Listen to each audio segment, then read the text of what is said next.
Iron hacks में आपका स्वागत है। क्वाड्रिसेप्स हाइपरट्रोफी के लिए सबसे इफेक्टिव और एफिशिएंट एक्सरसाइज कौन सी है? एक नई स्टडी के नतीजों में कुछ अहम जानकारियां सामने आई हैं। इस रिसर्च ने लेग एक्सटेंशन की दो अलग अलग वेरिएशंस की तुलना की है। आप में से कुछ लोग सोच रहे होंगे, लेग एक्सटेंशंस क्यों? क्या स्क्वाट्स और लेग प्रेस क्वाड्स को ग्रो करने के लिए सबसे अच्छे नहीं है? जैसा कि हम आगे देखेंगे, ये एक्सरसाइज निश्चित रूप से क्वाड्स की ग्रोथ में मदद करती है, लेकिन ये पर्याप्त नहीं है क्योंकि ये क्वाड्स के एक खास हिस्से को अच्छी तरह से ग्रो नहीं कर पाती। दूसरी ओर लेग एक्सटेंशन से चारों क्वाड्रिसेप्स मसल्स की ग्रोथ अच्छी तरह से होती है, खासकर उस हिस्से में जहां स्क्वाट्स और लेग प्रेस का असर बहुत कम होता है। अगर आप लेग एक्सटेंशंस नहीं कर सकते तो हम कुछ अंडररेटेड ऑप्शंस के बारे में भी बात करेंगे जो उनके अच्छे विकल्प हो सकते हैं।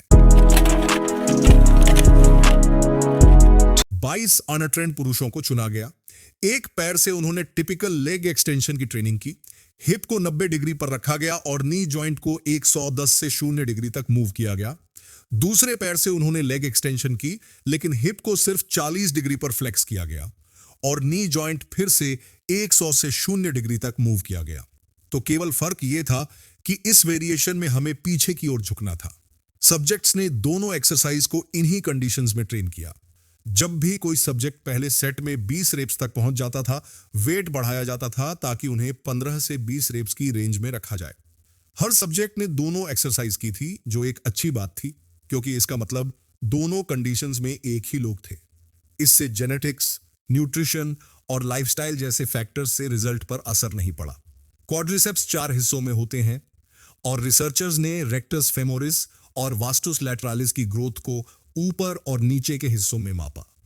रिजल्ट क्या था? रेक्टस फेमोरिस की ग्रोथ दोनों हिस्सों में 1 से 2 गुना ज्यादा थी जब हिप को 40 डिग्री पर रखा गया था। ऐसा कैसे हुआ? रेक्टस फेमोरिस एक 2 जॉइंट मसल है। यह हिप और नी दोनों जॉइंट्स को क्रॉस करता है, इसलिए यह नी एक्सटेंशन के साथ साथ हिप फ्लेक्शन में भी मदद करता है। तो जब हम पीछे झुकते हैं तो यह मसल ज्यादा स्ट्रेच हो जाती है, यानी में एक लंबी पोजीशन में आ जाती है। यह जरूरी है क्योंकि जैसा कि पहले बताया गया है, लंबी पोजीशन में मसल को ट्रेन करना ज्यादा ग्रोथ देता है।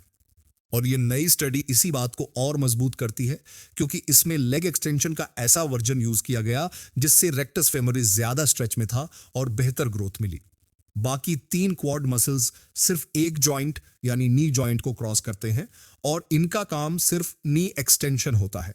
तो जब तक नी जॉइंट को एक ही रेंज में मूव किया जा रहा है, जो कि इस स्टडी में किया गया था, तो इन मसल्स की ग्रोथ दोनों वर्जन में एक जैसी होनी चाहिए। सच में वास्टुस लैटरालिस की ग्रोथ दोनों वर्जन में लगभग समान थी। अब आपके दिमाग में 3 सवाल हो सकते हैं। सब्जेक्ट्स अनट्रेंड थे, तो ट्रेंड लोगों के लिए क्या होता अगर हिप फ्लेक्शन को 0 डिग्री तक लिटा दिया जाता? और अगर पीछे झुककर लेग एक्सटेंशन नहीं कर सकते तो क्या विकल्प है? जापान से एक पेपर पिछले साल आया था जो शायद पहले 2 सवालों का जवाब देता है। 9 बॉडी बिल्डर्स को लिया गया। उन्होंने लेग एक्सटेंशन को 0, 40 और 80 डिग्री हिप फ्लेक्शन के साथ किया। हर केस में मसल एक्टिवेशन को एमआरआई से मापा गया। 0 और 40 डिग्री हिप फ्लेक्शन ने अपर और मिडिल रेक्टस फेमोरिस में ज्यादा एक्टिवेशन दिखाया, तुलना में 80 डिग्री के।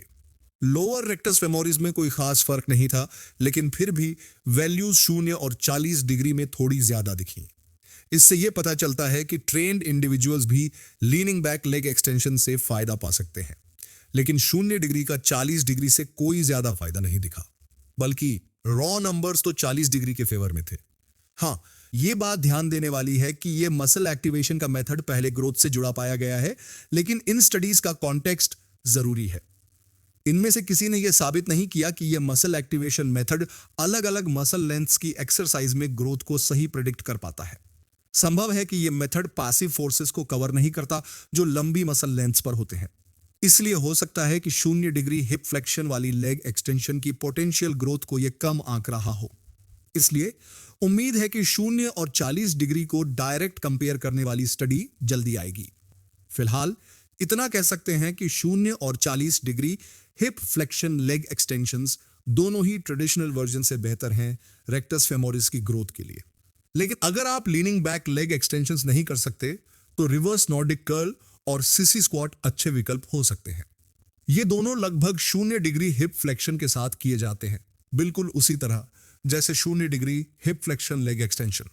लेकिन 0 degree hip flexion leg extension के मुकाबले ये दोनों एक्सरसाइज हमें घुटनों को और ज्यादा मोड़ने की सुविधा देती हैं।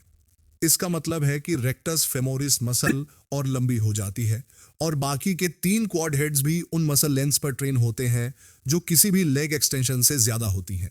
क्या इसका मतलब यह है कि ये 2 एक्सरसाइज इन 3 क्वाड हेड्स को लेग एक्सटेंशन से भी ज्यादा ग्रो करवा सकती हैं? शायद।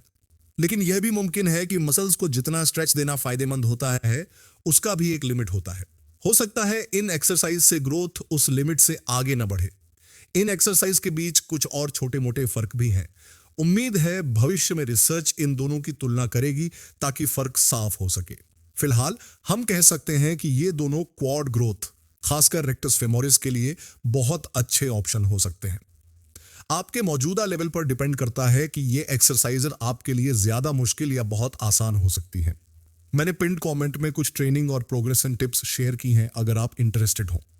अब तक की बात मैक्सिमम मसल हाइपरट्रोफी पर थी, लेकिन अगर आप सिर्फ सिंपल लेग एक्सटेंशन से ट्रेन करना चाहते हैं तो वो भी बिल्कुल ठीक है। आखिर में भले ही ये सबसे पावरफुल ऑप्शन ना हो, फिर भी मसल बिल्डिंग होगी। अब तक जिन एक्सरसाइज की बात हुई है वो ज्यादातर आइसोलेटेड नी एक्सटेंशन है, लेकिन क्वाड्स को अक्सर कंबाइंड नी और हिप एक्सटेंशन एक्सरसाइजेस से भी ट्रेन किया जाता है। कई स्टडीज कहती हैं कि ये एक्सरसाइज रेक्टस फेमोरिस को कम ग्रो कराती हैं, लेकिन बाकी के वास्टस मसल्स को अच्छा ग्रोथ देती हैं। जब हम किसी भी कंबाइंड की और हिप एक्सटेंशन एक्सरसाइज की बॉटम पोजीशन में होते हैं तो हमें दोनों मूवमेंट करनी पड़ती है कि एक्सटेंशन और हिप एक्सटेंशन।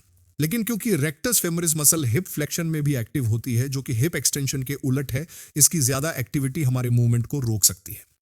दूसरी तरफ बाकी वास्टस मसल्स सिर्फ नी एक्सटेंशन में काम करती हैं, इसलिए वो बिना रोक टोक के मूवमेंट में कंट्रीब्यूट करती हैं। इसलिए ये मसल्स इन एक्सरसाइज से अच्छी तरह ग्रो होती हैं। अब आप सोच रहे होंगे कि लेग एक्सटेंशन से भी तो वास्टस मसल्स ग्रो होती हैं, तो ये ग्रोथ कंबाइंड एक्सरसाइजेस से कितनी अलग है? ज्यादातर इलेक्ट्रोमायोग्राफिक स्टडीज जो लेग एक्सटेंशन को स्क्वाट्स, लंजेस या लेग प्रेस से कंपेयर करती हैं, ये दिखाती हैं कि इन बाकी एक्सरसाइज में वास्टस मसल्स की एक्टिविटी ज्यादा होती है। हालांकि जैसा कि रिसर्चर ब्रैड शोएनफील्ड ने कहा है, एक नई स्टडी आ रही है जो बताती है कि जब लेग एक्सटेंशन और लेग प्रेस को कंपेयर किया गया तो लेग प्रेस ने वास्टस लैटरालिस को ज्यादा ग्रो कराया।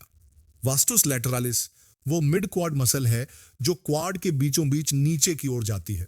कुछ हद तक अपर और लोअर रीजन में ग्रोथ का फर्क हो सकता है। एक स्टडी ने स्मिथ मशीन स्क्वाट और लेग एक्सटेंशन को ट्रेन किए हुए लोगों में कंपेयर किया।